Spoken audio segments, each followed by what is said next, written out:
പെഹൽഗാമിലെ ഭീകരാക്രമണത്തിന് പിന്നാലെ അശാന്തി നിറഞ്ഞ സാഹചര്യം കൂടുതൽ സങ്കീർണമാക്കുകയാണ് പാകിസ്ഥാൻ. 15 ദിവസം മുമ്പ് പെഹൽഗാം സംഭവം ഉണ്ടായതിനു ശേഷം അതിർത്തിയിൽ പ്രകോപനമുണ്ടാകുന്ന സമീപനം സ്വീകരിച്ച അവർ ഇപ്പോഴും അത് തുടരുന്നു. എല്ലാ ദിവസവും വെടിനിർത്തൽ കരാർ ലംഘിച്ചുകൊണ്ട് അതിർത്തിക്കടുത്ത് അവരുടെ വെടിവെപ്പ് ഉണ്ടാകുന്നു. ആദ്യ നാളുകളിൽ ആളപായം ഉണ്ടായില്ലെങ്കിലും അതിർത്തിക്കടുത്ത് അധിവസിക്കുന്ന ഇന്ത്യൻ പൗരന്മാർക്കും കാവൽ നിൽക്കുന്ന സൈനികർക്കും സംഭ്രമജനകമായ അവസ്ഥയിൽ കഴിയേണ്ടി വരുന്നു. പാക് പിന്തുണയോടെ പ്രവർത്തിക്കുന്ന ഭീകര സംഘടനകൾ പഹൽഗാമിൽ നടത്തിയ കൂട്ടക്കൊലയാണ് ഇപ്പോഴത്തെ സാഹചര്യങ്ങൾക്ക് വഴിവെച്ചത്. ആദ്യ 2 ആഴ്ച ഇന്ത്യ സംയമനത്തിന്റെ അങ്ങേയറ്റമാണ് പാലിച്ചത്. ആഗോളതലത്തിൽ അംഗീകരിക്കപ്പെട്ട നയതന്ത്ര നടപടികളാണ് ഇന്ത്യയിൽ നിന്നുണ്ടായത്. എന്നാൽ പ്രകോപനം തുടരുകയും ഭീകരതയെ തള്ളിപ്പറയുവാൻ പാകിസ്ഥാൻ തയ്യാറാകാതെ വരികയും ചെയ്ത പശ്ചാത്തലത്തിലായിരുന്നു കഴിഞ്ഞ ദിവസം രാജ്യത്തെ സൈന്യത്തിന് പാക് അതിർത്തിക്കകത്ത് പ്രവർത്തിക്കുന്ന ഭീകര കേന്ദ്രങ്ങളെ തകർക്കേണ്ടി വന്നത്. 100-ലേറെ ഭീകരരെയാണ് സൈന്യം ഈ നടപടിയിലൂടെ വകവരുത്തിയത്. ശക്തമായ തിരിച്ചടി നൽകിയിട്ടും അടങ്ങാൻ സന്നദ്ധമല്ലെന്നാണ് 2 ദിവസമായി അതിർത്തിയിൽ പാകിസ്ഥാൻ നടത്തുന്ന ഷെല്ലാക്രമണം തെളിയിക്കുന്നത്. സൈനികൻ ഉൾപ്പെടെ 16 പേർക്ക് ജീവഹാനി ഉണ്ടായിരിക്കുന്നു. ഹരിയാനയിലെ പൽവൽ ജില്ലക്കാരനായ ലാൻസ് നായിക് ദിനേശ് കുമാറിനാണ് വീരമൃത്യുവുണ്ടായത്. കശ്മീരിലെ പൂഞ്ച്, കുപ്വാര, ബാരാമുള്ള, ഉറി, അഖ്നൂർ, രജൌരി മേഖലകളിലാണ് പ്രകോപനപരമായ ഷെല്ലാക്രമണങ്ങൾ നടത്തിക്കൊണ്ടിരിക്കുന്നത്. ഇതിന് ശക്തമായ പ്രതികരണം ഇന്ത്യയുടെ ഭാഗത്തുനിന്നുണ്ടാകുന്നുണ്ട്. കശ്മീരിന് പുറമെ പഞ്ചാബ്, രാജസ്ഥാൻ എന്നീ സംസ്ഥാന അതിർത്തികളിലും പാക് പ്രകോപനമുണ്ടാകുമെന്ന സൂചനകൾ ലഭിച്ചതിനെ തുടർന്ന് അവിടെയും സുരക്ഷയും കാവലും ശക്തമായിരിക്കുകയാണ്. കശ്മീരിന് പുറമെ പഞ്ചാബ്, രാജസ്ഥാൻ എന്നീ സംസ്ഥാന അതിർത്തികളിലും പാക് പ്രകോപനമുണ്ടാകുമെന്ന സൂചനകൾ ലഭിച്ചതിനെ തുടർന്ന് അവിടെയും സുരക്ഷയും കാവലും ശക്തമാക്കിയിരിക്കുകയാണ്. 2 ദിവസങ്ങളിലെ ഷെല്ലാക്രമണത്തിൽ 6 സ്ത്രീകളും 3 കുട്ടികളും ഉൾപ്പെടെയുള്ള സാധാരണക്കാരാണ് മരിച്ചത്.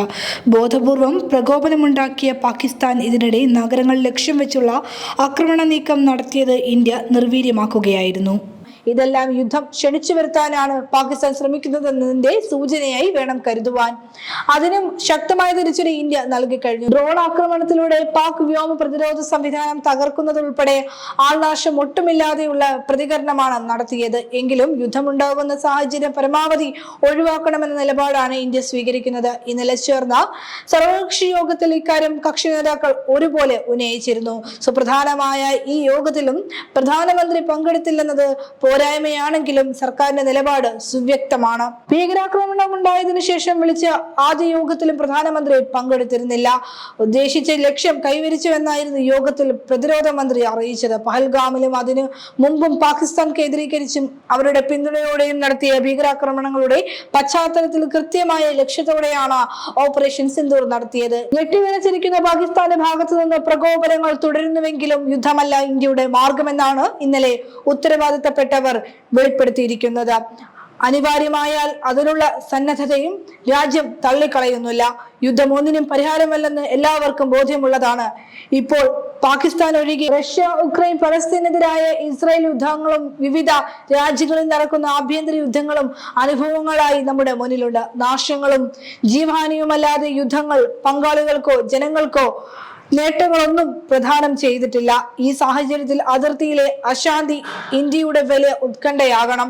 അവിടെയുള്ള സാധാരണക്കാരുടെ ജീവനും സ്വത്തിനും സംരക്ഷണം ഒരുക്കുന്നതിൽ സുസജ്ജമായ നടപടികൾ ഉണ്ടാകണം. പുറത്തിറങ്ങാനും രാത്രി ഉറങ്ങാനും സാധിക്കാതെ നമ്മുടെ സഹോദരങ്ങൾ പ്രതിസന്ധിയിലാണ്.